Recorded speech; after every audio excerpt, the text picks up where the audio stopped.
Hola, ¿qué tal? Buenos días, chicos y chicas de primer año del Huergo. Espero que estén muy bien. La clase pasada, ustedes recordarán, las últimas clases estuvimos trabajando con los últimos dos géneros que nos quedaban de la unidad, que eran el género fantástico y después el cuento maravilloso.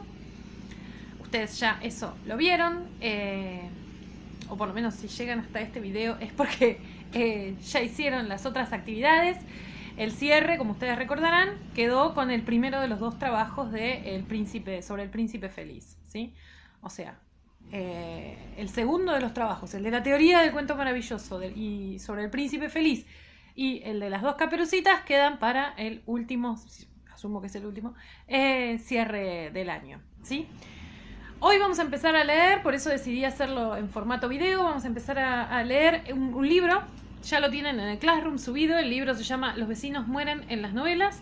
Es de un autor argentino que vive en Córdoba, que se llama Sergio Aguirre, ¿sí? Hablo en tiempo presente porque está aún vivo. Creo que es el único de los que llevamos leídos en el programa que todavía está vivo. Bien. Alguno de ustedes puede ser que lo haya leído en séptimo grado, en algunas escuelas se trabaja.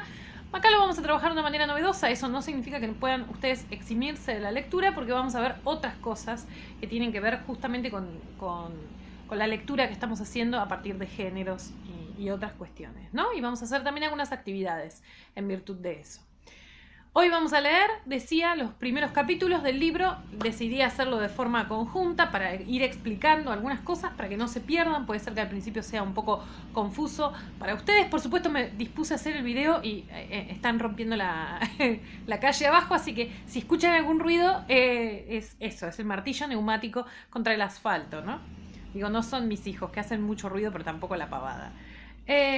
Bien, vamos a leer entonces este libro. El libro lo tienen en el Classroom. Voy a tratar de ir subiendo cada tanto el libro para que no les quede tan abajo. Siempre les digo lo mismo, acompañen la lectura que hacemos acá con la lectura del texto, minimicen mi pantalla, dejen el audio nada más o acompañen la lectura en la compu y en el celular, lo que sea, pero acompañen la lectura que yo voy haciendo con la propia de ustedes, ¿sí? Y si necesitan, yo les recomiendo también irse haciendo algunos apuntes, ¿sí? De las cuestiones que vamos a ir hablando y demás, porque eso es lo que después vamos a evaluar. No vamos a evaluar solamente el contenido del libro, sino estas cosas que nosotros vamos reponiendo en clase, ¿sí? Sobre el libro, ¿sí? Bueno, dije muchas veces sí, lo lamento.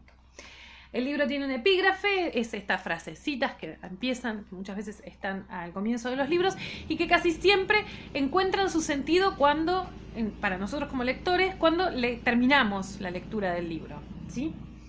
Este no les voy a adelantar si lo encuentra ahí o entonces, pero lo cierto es que es una frase de Claude Seignolle, de una obra que se llama Pobre Sonia, y la frase dice: ¿una ficción? Vamos, no seré yo quien crea eso. Y sin más, entonces vamos a adentrarnos en la lectura del capítulo 1.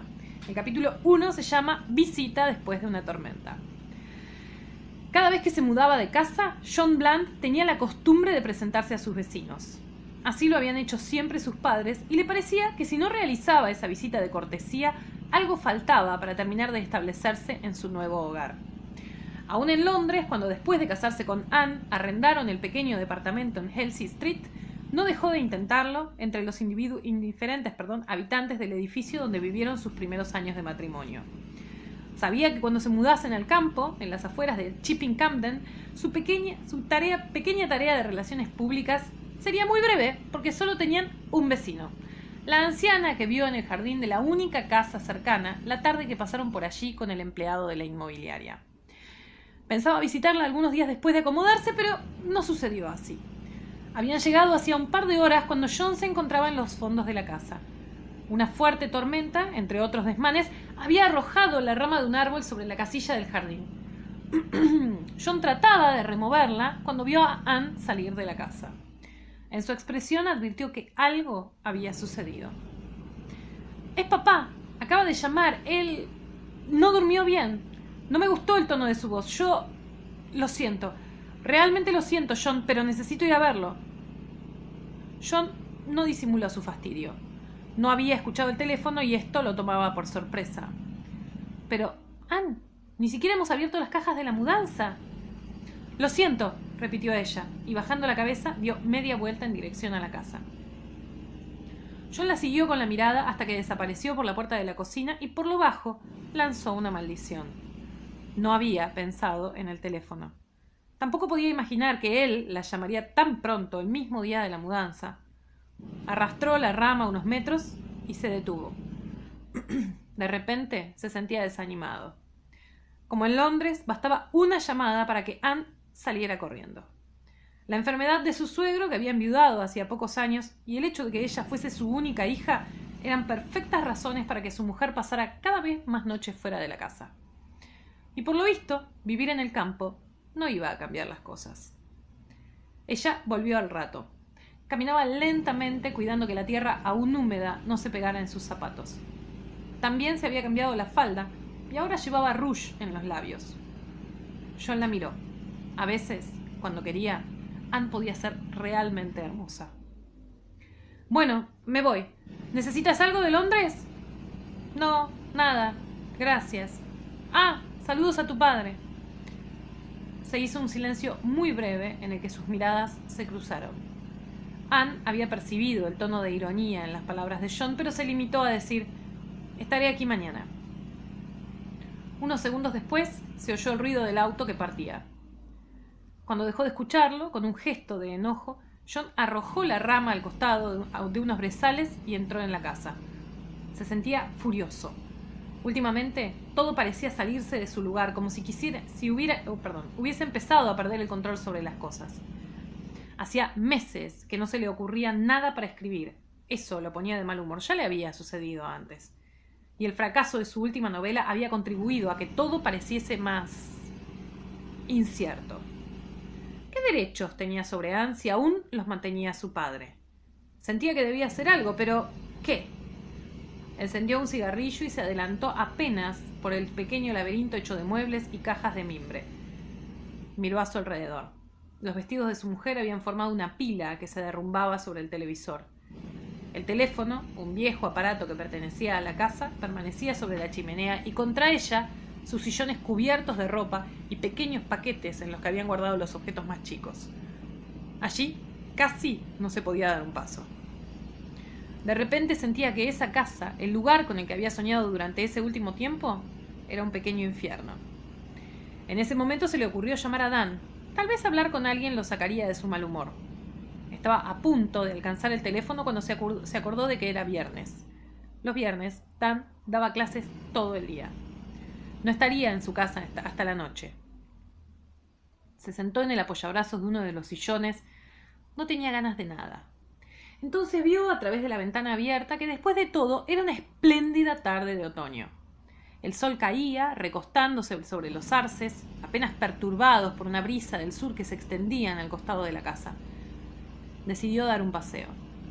Sus pequeñas explosiones de enojo no duraban mucho y caminar lo ayudaría. Buscó su chaqueta entre unas ropas que asomaban desde uno de los canastos, los cigarrillos que había dejado en la cocina y abrió la puerta. Al hacerlo, una corriente de aire hizo volar unos papeles desparramándolos por toda la casa.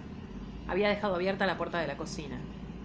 Con una pequeña maldición se volvió para cerrarla y también asegurar las ventanas. Finalmente salió. Comenzó a recorrer el solitario sendero cubierto de hojas secas que corría entre los árboles. Aquel viento muy suave le daba en el rostro. El olor del campo era diferente. Las cosas serían diferentes allí.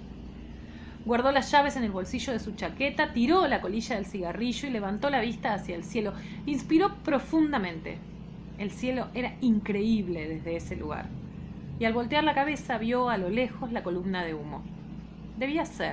Era la chimenea de su vecina. En ese momento supo cómo ocuparía la tarde. Caminó lentamente. Quería dejarse llevar por ese paisaje que a medida que ascendía hasta la casa de aquella mujer parecía abrirse, mostrando el pequeño valle que los bosques habían disimulado. Casi llegaba al punto más alto cuando, bajo el hondo cielo azul, se detuvo para ver las sombras de las grandes nubes desplazándose muy lentamente por los campos que se hundían y se llevaban hasta perderse en el horizonte. Desde donde se encontraba podía dominar todo el valle y lo recorrió con la mirada para confirmar lo que suponía. Su casa, que ahora veía pequeña, casi perdida entre los bosques, y esa vieja construcción que ya empezaba a entrever entre las copas de los árboles, eran las únicas en todo el lugar. Permaneció de pie. Fue en ese momento que se le ocurrió aquella idea. Observen que la tipografía acá cambia, ¿no es cierto? Está en itálica, lo que se llama en bastardilla. O quizá no, quizá había aparecido aquella tarde cuando pasó por allí y la vio sola en el jardín. Cruzó el viejo portón de hierro. Detrás, unos macizos de flores eran lo único que parecía cuidado en el pequeño parque cubierto por enredaderas que trepaban, a su vez, los troncos de los árboles. Más adelante se alzaba la casona. Se notaba que en algún tiempo había sido hermosa, pero ahora era solo una gran casa vieja. Tenía una parte central con un tejado en el que nacían varias buhardillas y hacia un costado se prolongaban en un ala que parecía más antigua que el resto. Del otro lado, una construcción de vidrio evocaba lo que debió ser en otras épocas un invernadero. John llamó a la puerta y esperó.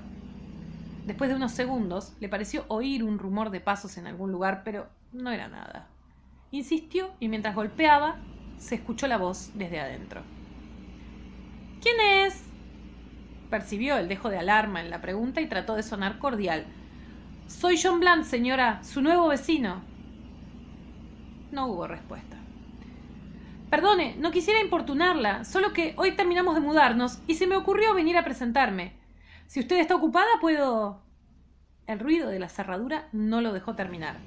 Después de algún forcejeo con la pesada puerta de roble, apareció el rostro de una anciana.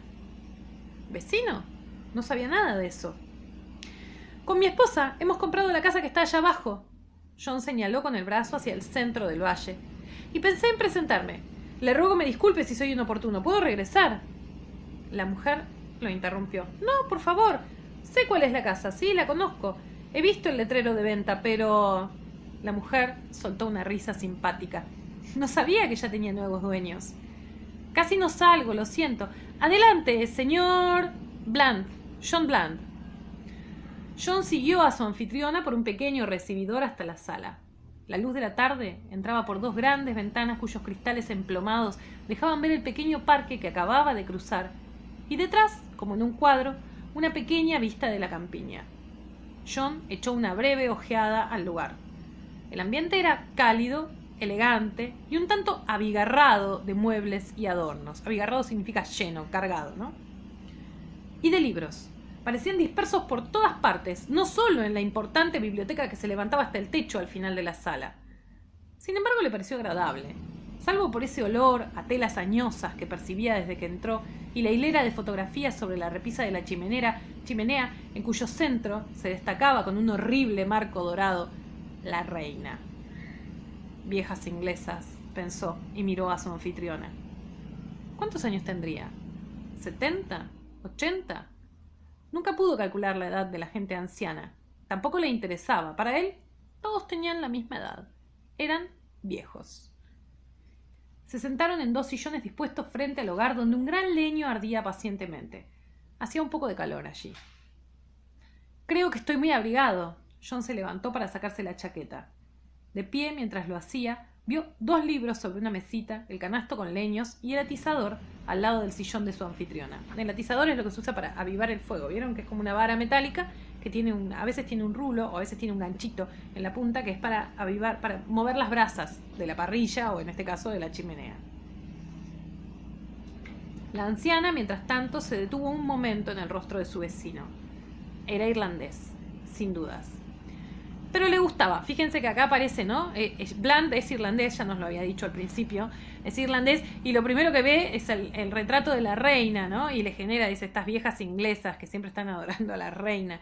Hay unas tensiones, ¿no? Que tienen que ver justamente con algo que seguramente ustedes hayan escuchado nombrar, que son las tensiones que hay entre Irlanda e Inglaterra, ¿no? Pero fíjense que aparecen de qué manera como de costado, ¿no es cierto? En el texto. Casi como una referencia que no es demasiado obvia. Tenía un aspecto descuidado y parecía ser alguien agradable. Aunque siempre tendrá esa expresión algo idiota. Bland. Conocí unos Bland en Bath. Claro, de esto ya hace varios años. ¿Ha estado en Bath, señor Bland? Me temo que no. Desde que llegué de Irlanda, podría decirse que no salí de Londres, señora... John se dio cuenta de que no conocía el nombre de su vecina. Oh, lo siento, olvidé presentarme. Soy la señora Greenwald, Emma Greenwald. ¿Decía usted que acababa de mudarse? Sí, en realidad aún no hemos terminado de desempacar. Mi mujer tuvo que ir a Londres por un asunto familiar. Decidí... Bueno, John parecía no querer entrar en detalles. La verdad es que no quería tener que hacer todo el trabajo solo, sonrió. Entonces pensé en venir. ¿Sabe? En el norte de Irlanda se acostumbra a hacer una visita a los vecinos cuando uno llega a vivir en un lugar. Sí, también aquí en Inglaterra, sobre todo en la campiña, claro. Tras decir esto, la señora Greenwald hizo un gesto de desaprobación con la cabeza. Pero la cortesía, me temo, está desapareciendo. Tal vez le parezca algo anticuada, pero creo que hoy en día se han perdido muchas costumbres que hacían que antes la vida fuese un tanto más amable. ¿Una taza de té, señor Bland? Oh, sí, me encantaría. La anciana se dirigió a la cocina. Mientras John la miraba desaparecer tras una puerta, pensó: he aquí una abuelita inglesa, fea y aburrida como corresponde a una fiel súbdita de la reina. Salvo unos pocos, a John no le gustaban los ingleses. Se preguntó si esa amable señora le ofrecería algo para comer. Tenía hambre. Espero que le gusten los scones, señor Bland. La señora Greenwald regresaba con una bandeja que dejó sobre una pequeña mesa al costado de su sillón. Oh, claro que sí, es usted muy amable. Mientras tomaban el té, la nueva vecina de John comenzó a hablar de sí misma, su vocación por los viajes y la decisión de vivir sola en Chipping Campden, aunque estuviese algo alejada del pueblo. No pasó más de media hora. La conversación iba decayendo hasta que finalmente se hizo un silencio. La señora Greenwald lo rompió. ¿Y a qué se dedica usted, señor Bland? Soy escritor. Bueno, hago un poco de todo, a veces algo de crítica y he dado clase también, pero lo que más me gusta es escribir novelas. Novelas policiales. Una expresión de admiración apareció en el rostro de la anciana. ¡Vaya, eso sí que es interesante! Se frotó jovialmente las manos y señaló hacia la biblioteca. Soy bastante aficionada a esos relatos. ¿Ha publicado algo? Sí, un par de novelas, pero no me fue muy bien con ellas, a decir verdad. Hoy el público prefiere la acción, usted sabe, cosas más duras y espectaculares. Ya nadie se interesa en los misterios. El famoso crimen como obra de arte pareciera que pasó de moda. Estoy de acuerdo con usted. Ahora todo es violencia y sexo. Sí, lamentable. Y dígame, ¿ya sabe de qué se tratará su próxima novela? John hizo silencio y en ese instante pareció cruzársele un pensamiento. Miró fugazmente a la mujer, que a su vez lo observaba, y dijo: no. De nuevo se hizo un pequeño silencio. La anciana bajó la vista y después ambos miraron hacia la ventana. Afuera, un mirlo trinaba, un mirlo es un pájaro, trinaba apoyado en una rama. En algún lugar de la casa, un reloj daba las 5 de la tarde. La señora Greenwald volvió a llenar las tazas de té y miró a John a los ojos. ¿Sabe? No todos los días uno conoce a un escritor de novelas policiales. Eso me recuerda, mejor dicho, me hace pensar que a usted podría interesarle una historia. Algo que sucedió realmente hace muchos años y que trata de un crimen. Pero, por supuesto, no quisiera aburrirlo. Tal vez usted creerá que soy de esas viejas que están esperando la oportunidad de contar sus historias y... John la interrumpió. No, por favor, señora Greenwald, quisiera escucharla. La anciana sonrió levemente y volvió a acomodarse en el sillón. Bien, lo que voy a relatarle me fue referido por una mujer con la que compartí un viaje en tren a Edimburgo en una noche que siempre recuerdo muy larga, en 1954. Bien, así termina el primer capítulo del libro. El primer capítulo tiene un montón de información para nosotros, ¿sí? En primer lugar, tiene la información sobre nuestro protagonista, John Bland, que es un escritor de novelas policiales que se muda a Chipping Campden. Está en alguna clase de problema en su relación con su mujer. Viven en Londres, ambos, pese a que él es irlandés. Y evidentemente no le va muy bien en su profesión, ¿no es cierto? Dice, bueno, el que los mantiene es todavía el padre de Anne, de su mujer. Y cuando llega a Chipping Campden decide entonces retomar esta vieja costumbre familiar de ir a saludar, a presentarse a los vecinos, ¿sí? Tiene una única vecina, ahí es a donde va, a la casa de su vecina, que después descubrimos se llama Emma Greenwald. Perdón. Esta Emma Greenwald entonces lo recibe, la clásica viejita inglesa que vive en la campiña, o sea, en el campo, inglés, en las afueras de Londres, lo recibe y se muestra muy entusiasmada cuando se entera de que John es escritor de novelas policiales. Ella dice, soy muy aficionada al género. Y decide contarle entonces una historia, ¿sí? Eso que nos va a contar a partir de ahora es la historia que nos cuenta Emma Greenwald. ¿Qué quiero decir con esto? Esto tiene un nombre en literatura. Esto de contar tenemos una especie como de lo que llamamos marco del relato y adentro la historia que nos cuenta uno de los personajes, en este caso, ¿sí? Emma. Eso se llama relato enmarcado, ¿sí? Hay un marco del relato que es la conversación que tienen John Blunt y Emma Greenwald y vamos a ver por ahora un relato enmarcado adentro de ese relato más grande, que es en el que Emma Greenwald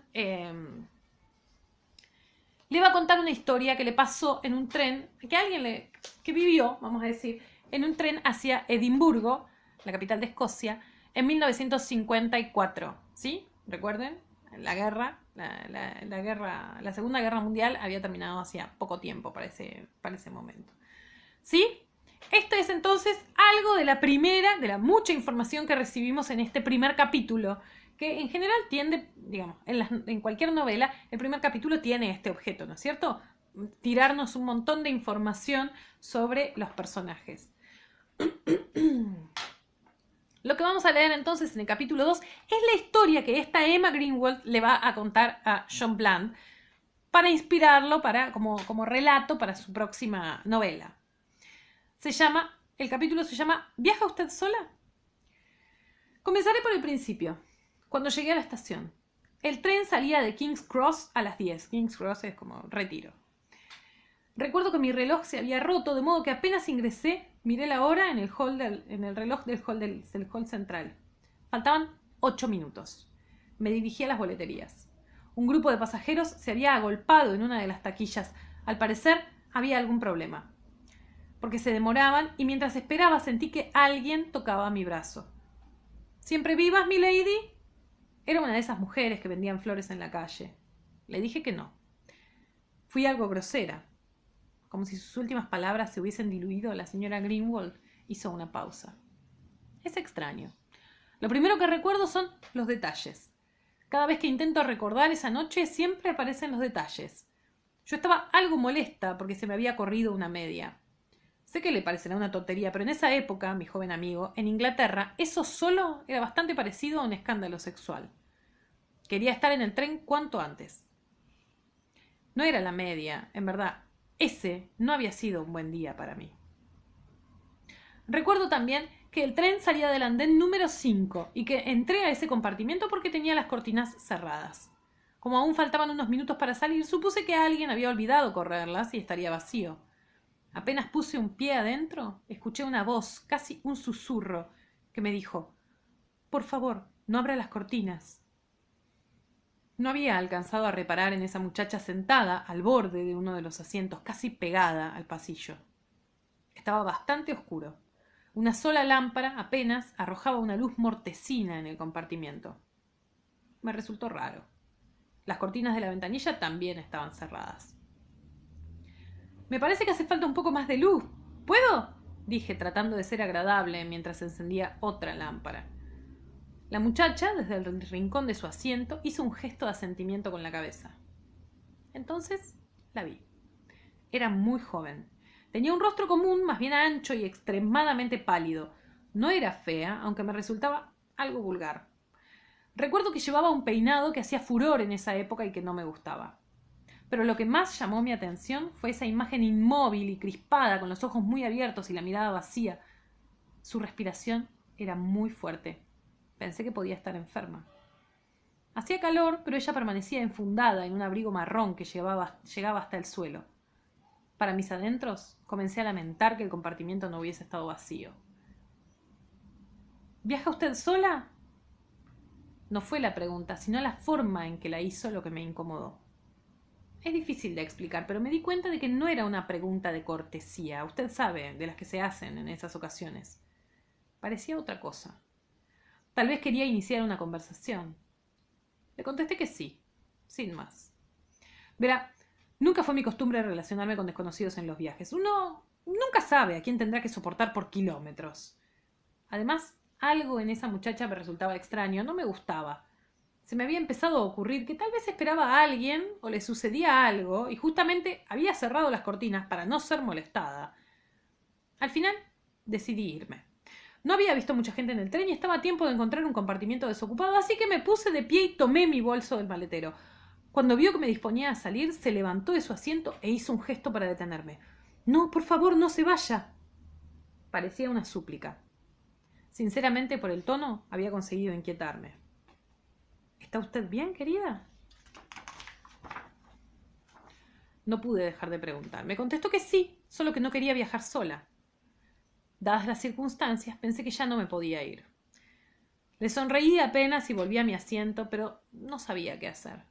Desde afuera aún llegaban ahogados el rumor de las voces y los ruidos de la estación. Hace un poco de calor aquí. La escuché nuevamente, aunque yo me daba cuenta de que el comentario era forzado, solo una gentileza por haber aceptado quedarme. No contesté nada. Golpearon la puerta. La cabeza de la muchacha se pegó contra el respaldar del asiento y por un momento toda ella pareció quedar tensa, casi inmóvil.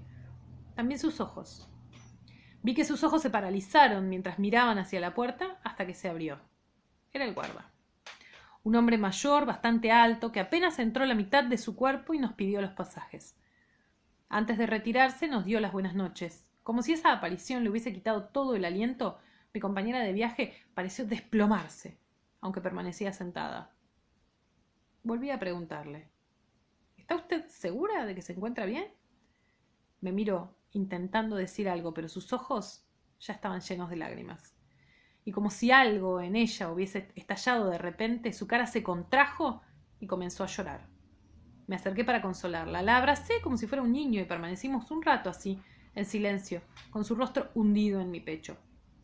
Mientras dejaba escapar aquellos sollozos que le estremecían los hombros, sentí una súbita vergüenza por haber pretendido irme. Aquella muchacha no tendría más de 20 años.